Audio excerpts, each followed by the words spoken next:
多分、未来がやばい。ついに後半戦へと突入したマホプリ2。本格的に動き出した時を司る魔獣クロノースと、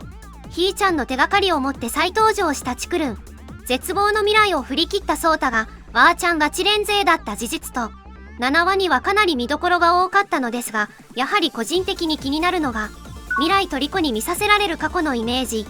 当然未来に起こるイメージもあるのですが、今回はかなり多めに過去の回想、それもマホプリ1期では描かれなかったお話に触れられています。しかも未来とリコで描かれる回想の雰囲気がまるで異なりますとね。そうだね、見るイメージの種類が違うというよりも、子供時代に離別してから日常に抱いていた感情が対照的だったことがもう明らかなんだよね。未来は別れてから大学生になるまで、表面上は平静を装ってるけど、やはり別れたリコを心では求めていたから、日常に虚しさを感じざるを得なかった。一方のリコは、魔法学校の教員を目指す忙しい日々を前向きに生きていたことがわかる。ワクワクもんだ、お口癖にポジティブに生きていた未来と、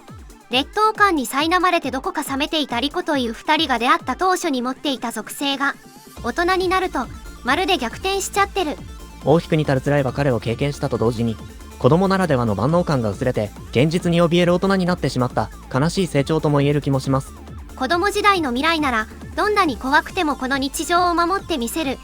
って強く決意できたと思うけど、振り返るとマホプリ2での大人未来は沈んだ表情で、考え事ばっかりしてる気がする。クロノーストがソータにしたように、絶望へ至る未来か、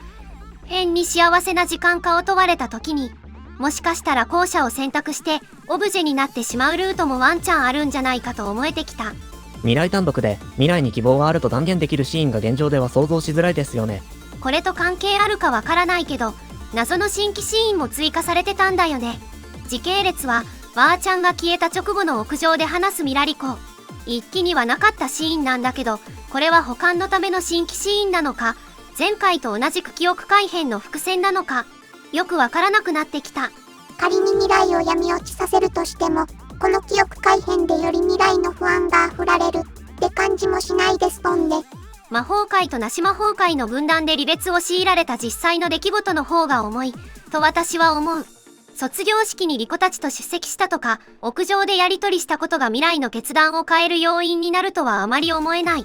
クロノーストが時間に干渉し始めている伏線ならまだわかるけど、これはちょっと注意して見ていく必要があると思う。でもいずれにせよ、今一番の不安要因は未来だと思う。今回は以上です。皆さんの感想やご意見をコメント欄に投稿してくださると嬉しいです。チャンネル登録、高評価もよろしくお願いします。それではまた次回のマホプリ2感想でお会いしましょう。チャンネル登録もお願いします。